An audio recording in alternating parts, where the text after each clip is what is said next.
Yo, what's going on, guys? It's Houston Sports Talk back into the D-Day, and today we're going to talk about the Los Angeles Lakers potentially trading for Daniel Gafford.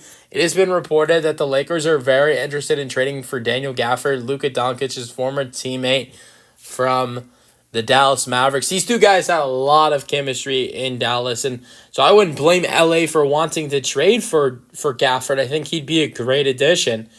This year, he's averaging 9 points per game, 7 rebounds per game, with almost 2 blocks per game, 23 and a half minutes per game, shooting 61% from the floor. Last year in the 2024-25 season, averaged 12 and 7 with 2 blocks per game.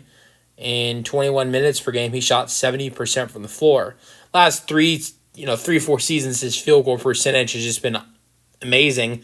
His field goal percentage has been over 70% in 3 of his last 4 seasons. I think he'd be a great addition for the Lakers because him and Luka have chemistry. And I think for the Lakers, it'd be great to add in another elite center next to Luka, LeBron, and Austin Reeves. I think Jackson Hayes is a really solid center. No offense to Jackson Hayes because I think he's a good player. But, if the Lakers are going to want to be a championship team, I don't think Jackson Hayes is your ideal backup center on a championship team. I'm sorry. Jackson Hayes, again, very solid player, averaging 6 points per game and 4 rebounds per game this year and 17 minutes per game. But look at that Mavericks team that went to the NBA Finals. Luka had 2 great centers on that team, and him and Kyrie, were great at feeding those 2 guys, in Gafford and Lively. And I think that it could be very similar on the Lakers with Reeves and Luka feeding the ball to Gafford and Aiden. I really like what DeAndre Ayton's done this year. I don't think I trust him as the full guy moving forward for this Lakers team because we've seen Aiden disappear in the playoffs before. I think Aiden was really solid when the Suns went to the NBA Finals in 2021, the 2020-21 season, but Aiden played awful in postseasons after that to the point where the Suns traded him away. So, Aiden has not always played great in the postseason. I think he's played great this regular season, though. I think him and Luka have some chemistry. I think him and LeBron even have chemistry as well. But I think the Lakers, they should add in another center because you look at just the teams that have been in the finals. Like last year, having the Oklahoma City Thunder, they had 2 elite centers. They had Chet Holmgren and they had Chet Holmgren and Isaiah Hartenstein. Now, the great thing about those 2 guys, you can put those 2 guys on the floor at the same time.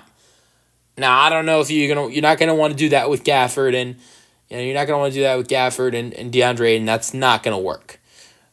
You could find a center that could work with where you could put a center that can play at the 4.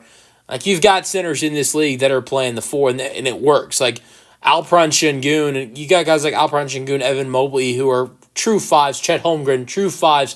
They're playing the 4, and that works because a guy like Alperen Şengün, he's not been known as a 3-point shooter in the past, but he's developed a 3-point shot. Chet Holmgren, good 3-point shooter. Mobley's a good enough 3-point shooter. Those are guys that are true centers that can play the 4 if you need them to if you want to run that double big lineup. Now there are other guys as well. Those are just the top of the top guys that can do that.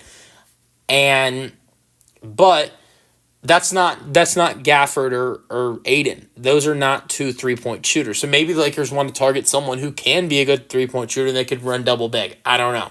But Gafford would be a good fit, So, but I just think that you look at teams that have been in the finals. The Thunder, they were a team that had multiple good centers on their team that, good elite centers, And then you look at the year before in the NBA Finals, the Dallas Mavericks were in the NBA Finals. They had 2 elite centers in Gafford and Lively. And then on the other end, the Celtics had a group of guys at that center position. The Celtics had Porzingis. They had Cornette. They had Al Horford. They had just a huge group of guys. So, and you can look in the past couple years, there are other teams you can look at that have been really successful in the playoffs or in the finals that have had multiple, good big men. And I'm not calling Jackson Hayes bad. I just don't think he's elite enough to the point where, Is he someone that you're comfortable with in the five, at the five in the playoffs or in the finals if you get there? Down the stretch if you take Aiden out of the game. Because if Aiden's out of the game, say Aiden gets in foul trouble or Aiden just checks out of the game, gets some rest. Who's going to be the guy that's at the five? Right now for the Lakers, that's been usually, if it's not Jackson Hayes, it's Maxi Kleber. Those are guys that I don't think you want to be playing the backup five in the playoffs or in the conference finals or the finals if you can get that far if you're the Lakers. You want someone who is more elite, and that's a guy like Daniel Gafford. But what's going to be the cost to get Daniel Gafford is the question.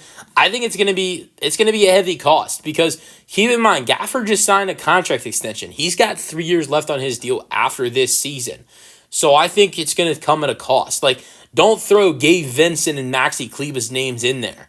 Number one, I don't think they're good players. Number two, they're expiring contracts.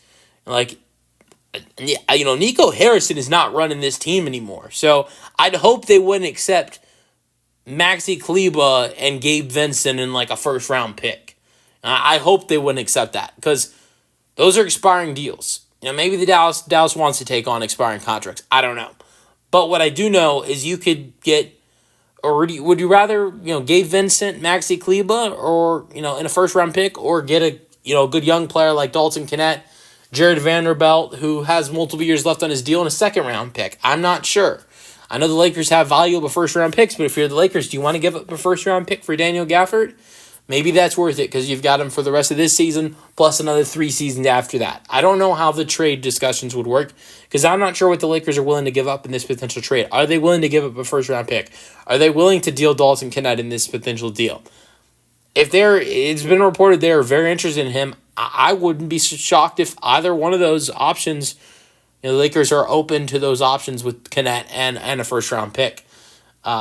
If the Lakers were willing to trade a first-round pick and Dalton Kennett for Mark Williams, I don't see why they wouldn't be willing to trade that package for, Daniel Gafford. Because I think Daniel Gafford is, I think Daniel Gafford is more valuable than Mark Williams. Mark Williams is a better player than Daniel Gafford, but Daniel Gafford is more valuable than Mark Williams because I think Daniel Gafford could stay on the court and stay healthy more. So, but you guys give me your thoughts on the potential trade in the comment section, and peace out.